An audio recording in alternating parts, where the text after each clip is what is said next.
What is time? To understand this, we can take the object in my hand. I can move it right, left, forward, back, up and down. That is a movement in space. I can place the object here and move it over here. The object was here, it is now here. That is a movement in time. From observing this, we develop an understanding of how time works. We think of time as a line that contains the past, present and future. Our concept of time affects how we think. We predict things, we expect things, and we arrange to meet people in the future. Our concept of time also affects how we interpret the world. Here you see the blade spinning slowly, but the vegetables being sliced quickly. Your understanding of time enables you to comprehend that the blade must be spinning quicker than it appears to be. So the concept of time has a practical significance in understanding and organizing our lives. When we explore time further, however, we find our concept does not hold true. The past is not a reality, it is a memory. For instance, observe this object in my hand. I showed you an object, you perceived that object and recorded it into memory.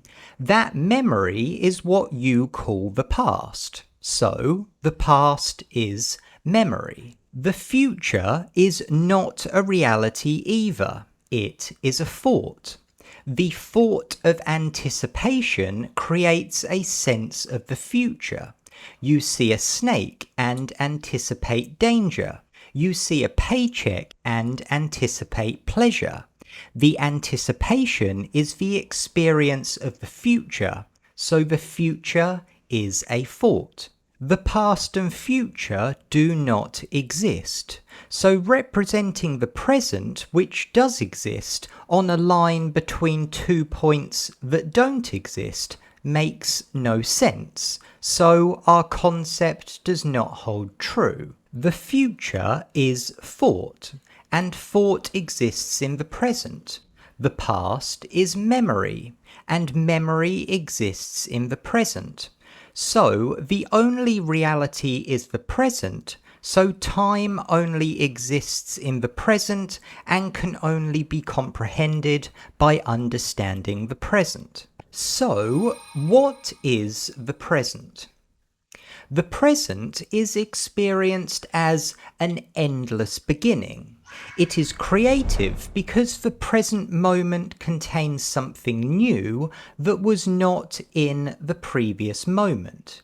It is also orderly because the present moment takes place with reference to the previous moment, creating a natural enfoldment of order. So the present is an emergent creative order. Now, where does time fit into this? Time is experienced as a movement of the present. So the question of time is the question of that movement. Where does that movement come from?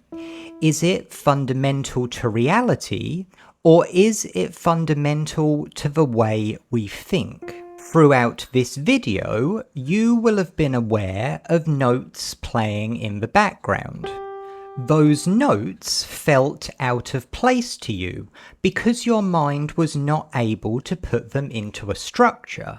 But if we play the exact same notes closer together, your mind is able to put it into a structure and create a sense of movement. This would suggest the sense of movement we call time may not be fundamental to reality, but fundamental to the way our minds organize perceptions to make sense of change. As in the case of the notes, change takes place in discrete steps, but our brains smooth out those steps to create a sense of continuity.